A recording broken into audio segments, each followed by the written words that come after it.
کئی متعدد زبانیں پائی جاتی ہے. اب میں فار ایگزامپل پختون قوم سے میرا تعلق ہے, میں عدالت میں انصاف لینے کے لیے جاتا ہوں تو میں عدالت میں اپنی زبان میں اپنا موقف نہیں پیش کر سکتا. آپ نے بڑی زبردست خوبصورت بات کی. اچھا, یہ بھی ایک الگ پہلو, ایک اور چیز کے اوپر اگر ہم آئیں, آپ نے خود اسلامی نظام کی نشاندہی کی. تو جو اسلامی نظام عدل ہے اس کے اندر تو فوری انصاف ہو جاتا ہے. اور یہاں پر اگر ہم دیکھیں تو لوگ جو ایک جنریشن جو ہے اگر دادا کیس فائل کر رہا ہے تو پوتا ہے وہ بھی پیشیاں بھگت رہا ہے. تو کیا آپ کو یہاں کبھی ذرا سا بھی جو نظام انصاف ہے اس کے قریب نظر آتا ہے؟ جو آپ نے بات کہی بالکل آپ نے صحیح کہا کہ جب اس دنیا میں ظلم اور جبر انتہا پہ تھا تو تب جا کے رسول اللہ صلی اللہ علیہ وسلم اس دنیا میں آئے اور انہوں نے عدل اور انصاف کا وہ نظام قائم کر کے دنیا کو دیا. یا وہ دور تھا کہ جہاں پر عورتوں کو زندہ دفنایا جاتا تھا, یا وہ دور تھا کہ جہاں پر منڈیاں لگائی جاتی تھی اور عورتوں کو بیچا جاتا تھا, یا وہ دور تھا جہاں پر ظلم اور جبر اور زناکاری جو ہے وہ انتہا پر تھی. اور اس جگہ سے حضور نبی کریم صلی اللہ علیہ وسلم نے قرآن اور سنت کے ساتھ جو ہے ہمیں ایک پرامن معاشرہ دیا.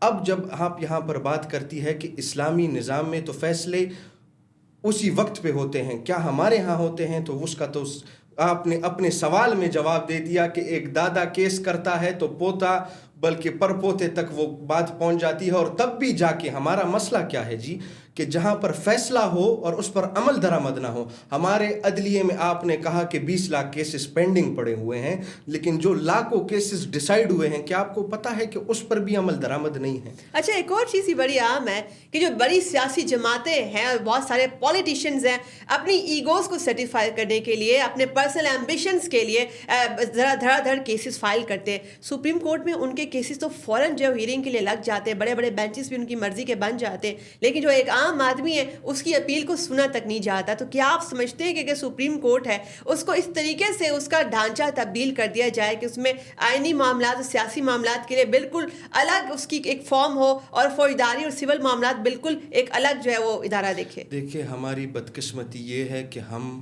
تحریک آزادی پاکستان کے اس نظریے سے اتنا آگے چلے گئے ہیں کہ ہم دن بدن بدحالی کی طرف اور عوام کے اندر غصہ جو ہے وہ پایا جاتا ہے. ہم اس میں اسی نظام میں اگر ہم اس کو اس کی جو بنیاد ہے اس سے ہم ٹھیک نہیں کریں گے اور اسی نظام کو ہم صرف وہ ٹال مٹول کے لیے استعمال کریں گے, اور اپنی جس طرح آپ نے کہا کہ ہماری تو بدقسمتی یہ ہے کہ عدالت کے اندر اور ہمارے عدلیہ کے نظام کے اندر اتنے لوپ ہولز ہیں کہ اس لوپ ہولز کا استعمال وہ سیاستدان بھی کرتا ہے, وہ فوجی افسر بھی کرتا ہے, اور وہ خود عدالت کا جج بھی کرتا ہے. اور جو اب یہاں پر جو مسئلہ بنا ہوا ہے عدلیہ عدالتی نظام میں جو تبدیلیاں لائی جا رہی ہیں, تو یہ بھی ایک سیاستدان کی پرسنل سیٹسفیکشن کے لیے کر رہی ہیں. ہم اگر ایک جج کو یہ امید دے کہ آپ کی ریٹائرمنٹ کے بعد شاید ہم آپ کو کنسیڈر کر سکتے ہیں ایک نئی پوسٹ کے لیے, جو کہ آپ نے دیکھیں ہر دنیا میں 2 کانسٹیٹیوشنز پائی جاتی ہیں, ایک ریٹن کانسٹیٹیوشن ہے اور ایک ان ریٹن کانسٹیٹیوشن ہے. ہمارا آئین, ہمارا قانون یہ لکھا گیا ہے پہلے سے, یہ ایسے نہیں ہے کہ اچھا, ایک اور چیز آپ نے جو پوائنٹ آؤٹ کی, جیسے قاضی کے اوپر آ جاتے ہیں, جو قاضی کا جو انسٹیٹیوشن ہے ہمارے مذہب کے اندر بھی, اور اگر ہم اس کو یہاں پر اپنی ہائر جوڈیشری کے اندر دیکھ لیں تو یہاں پر آپ کو ایک بینچ کا, ایک جج کا نام لے کے پتہ چل جائے گا کہ یہ بینچ اچھا ٹھیک ہے فیصلہ یہ ہوگا. آپ کو پہلے سے ہی فیصلے کا پتہ جاتا ہے, وہ اتنے زیادہ بائسڈ ہے, اتنی زیادہ طرفداری کرتے ہیں, یعنی کہ ہماری جو اعلیٰ عدلیہ ہے وہ اس وقت جانبدار ہے. تو آپ کیا سمجھتے ہیں کہ جو جانبداری والا جو عنصر ہے, جو کریڈیبلٹی والا عنصر ہے, یہ کیسے ختم کیا جا سکتا ہے؟ دیکھیں, آپ نے قاضی کی بات کی جا سکتی ہے. ہم پاکستان کے چیف جسٹس آف پاکستان کو قاضی کسی بھی حال میں نہیں کہہ سکتے. وہ کسی قرآن حدیث کو پڑھ کے نہیں آیا, وہ انگریز کے قانون کو پڑھ کر اس کرسی پر بیٹھا ہے. ہمارے اس ملک کا آپ المیہ دیکھیں کہ وہ قائد اعظم جس نے اپنی پوری زندگی اسلامی نظام کے لیے ایڈوکیٹ کیا, وہ تحریک آزادی پاکستان کی تحریک کے جس کی ہر نعرے پر اسلام اور رسول اللہ کا نظام تھا, آج ہمارے ملک کے اندر آپ کو پتہ ہے کہ فیڈرل شریعہ کورٹ کا فیصلہ سپریم کورٹ میں چیلنج ہو سکتا ہے، لیکن سپریم کورٹ کا فیصلہ ایک قاضی فیڈرل شریعہ کورٹ جو ہے اس پر ریمارکس تک نہیں دے سکتا، اگر وہ قانون اور آئین کے کتنے بھی برعکس کیوں نہ ہو۔ اور اس سے بڑی بات کہ سن 40 کے قرارداد میں جو قرارداد پاس ہوئی تھی اس میں لکھا گیا تھا کہ پاکستان کے اندر کوئی بھی شخص، کوئی بھی ادارہ اگر کوئی بھی فیصلہ کرے اور وہ قانون اور رسول اللہ صلی اللہ علیہ وسلم کی شریعت کے برعکس ہو تو وہ نل اینڈ وائڈ ہوگا۔ اچھا، اسی میں ایک اور چیز اگر ایڈ کر لیں، جو ججز کی تقرری کا عمل ہے اس میں شورا کا کردار ہونا چاہیے یا نہیں ہونا چاہیے؟ کیا پارلیمنٹ جو ہے وہ بھی اس میں اپنی انپٹ دے؟ اصل میں آپ جو ہے ہمارا جو پاکستان کا نظام ہے وہ اپنے مقصد کے لیے ایک چیز میں امینڈمنٹ لاتا ہے، اس کو آپ شورا کہیں اور اس کو وہ کریں تو اس کا تو فائدہ ہی نہیں ہے۔ آپ تو اس شورا کو جو آپ اپنے پرسنل انٹرسٹ اور پرسنل گین کے لیے آپ ایڈوائزری کاؤنسل بنا رہے ہیں تو اس میں شورا کا کیا کردار ہے؟ آپ نے ایک چیز کو ایڈوائزری کاؤنسل اور شورا اور ایڈوائزری کاؤنسل میں فرق ہے۔ شورا اسلامی اعتبار سے اسے کہا جاتا ہے جو وہ قرآن اور سنت پر ان پر 100% وہ گرفت رکھتے ہوں، آپ کا پورا سسٹم قرآن اور سنت کے ماتحت ہو، تب جا کے آپ کو شورا فائدہ دے سکتا ہے۔ لیکن آپ کا 100% سسٹم میں 99% سسٹم وہ انگریز کا غلام ہو اور 1% میں آپ ایڈوائزری کاؤنسل لاتے ہیں اور پھر اس کو شریعت کے روح کے اعتبار سے آپ کہتے ہیں کہ یہ تو ہم شورا بنا رہے ہیں۔ اچھا، ایک تو یہ کہ انصاف کے تقاضوں میں سے ایک بڑا اہم تقاضا یہ ہے کہ شفافیت وہ صرف احتساب سے ہی ممکن ہے۔ کیا آپ کو موجودہ عدالتی نظام میں ویسے احتساب ہوتا نظر آ رہا ہے جیسے کہ ہمارے پاس بعد انتظامی اور کرپشن کی رپورٹس ہیں؟ ہمارے ملک کی عدلیہ سرمایہ داروں کی، رئیسوں کی گھر کی لونڈی ہیں جس کے ساتھ پیسہ ہوتا ہے۔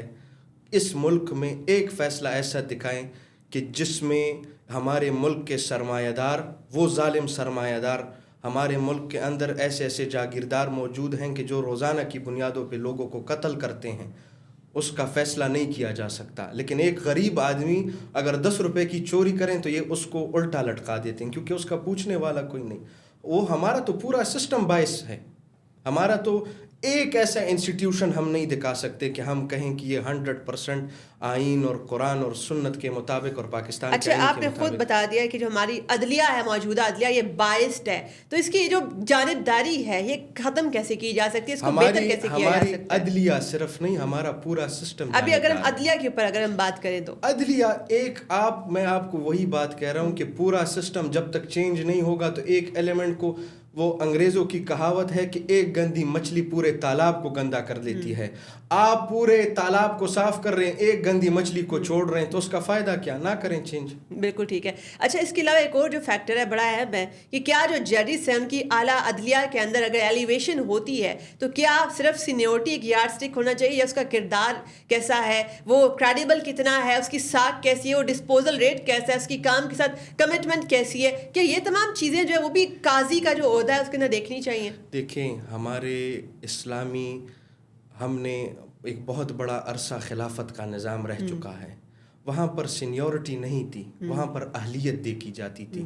اب آپ یہ نہیں کہہ سکتے کہ ایک 60 سال کا شخص جو ہے جو کہ انتہائی کرپٹ ہو اور ایک 18 سال کا نوجوان ہماری اس ملک کا، دیکھیں اصل المیہ تو یہ بھی ہے کہ وہ ملک جس کی آبادی 75% نوجوانوں پر مشتمل ہے اور وہ 18 سے 35 کی ایج لمٹ کے بیچ میں آتے ہیں، ان کے فیصلے وہ لوگ لیتے ہیں کہ جو 25% جو رہتا ہے وہ 60+ ہیں، تو وہ لوگ ہمارا فیصلہ کیوں لیں گے جب اس ملک کا 75% اکثریت وہ نوجوانوں پر مشتمل ہے؟ اور ججز کی تقرری وہ بھی اہلیت کی بیس پہ ہونی چاہیے، یہ آپ کہہ رہے ہیں نا؟ بالکل جی، یعنی کہ اس میں صرف سینیورٹی جو ہے وہ ایک فیکٹر بالکل بھی نہیں ہونا چاہیے، کردار کو دیکھا جائیں، ان کی جو اصل، دیکھیں اسلامک پوائنٹ آف ویو سے اگر ہم دیکھیں تو لوگوں کی قابلیت، کردار، اخلاق، اور یہ وہ فیکٹرز تھے جو اسلامک سسٹم میں دیکھے جاتے تھے لوگوں کو ایک پوسٹ پہ بٹھانے کے لیے۔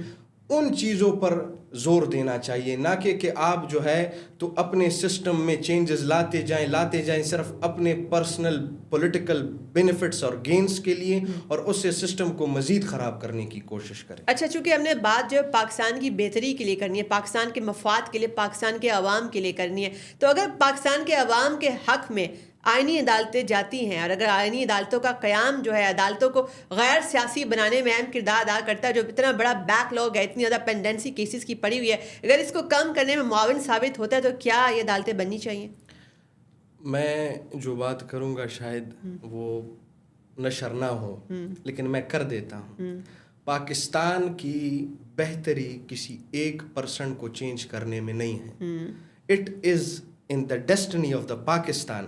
یہ آج ہوگا، کل ہوگا، 10 سال بعد ہوگا. ہمارا پورا سسٹم دوبارہ سے شروع ہوگا. یعنی آپ کہتے ہیں پورے سسٹم کو ریویمپ ہونا چاہیے، پورا سسٹم میں ایک انقلاب آ جائے تب ہم بہتری کی طرف پورے سسٹم کی آپ بات کریں کہ پورا سسٹم جو اس میں ریفارمز ہونی چاہیے، عدالتی اصلاحات بھی ہونی چاہیے، چونکہ عدالتیں جب بھی آپ کا سسٹم بدلے گا، جب آپ کا آئین بدلے گا، جب آپ کا قانون بدلے گا تو آٹومیٹکلی آپ کا عدالتی نظام بھی بدلے گا. بالکل ٹھیک ہے. آپ کے وقت کا بہت بہت شکریہ. جیسے کہ انہوں نے بھی یہ فرمایا کہ جو پاکستان ہے اس کو واقعی میں اصلاحات کی، ریفارمز کی بہت زیادہ ضرورت ہے. اگر کوئی ریفارمز عوام کے مفاد میں ہوتی ہیں، فیڈریشن آف پاکستان کی مضبوطی کے لیے، سربلندی کے لیے، آئین کی بالادستی کے لیے، قانون کی حکمرانی کے لیے ہوتی ہیں تو وہ ریفارمز ضرور ہونی چاہیے، کیونکہ ان دا لانگ رن ہمیں پاکستان کی آنے والی نسلوں کے بارے میں سوچنا ہے، اور ہمیں یہ سوچنا ہے کہ ہم ریاست پاکستان مزید انتشار کے متعامل نہیں ہو سکتی. اس کی مضبوطی کے لیے ہی تمام اقدامات ہونے چاہیے. اپنی میزبان سارہ خان کو دیجیے اجازت. اللہ حافظ.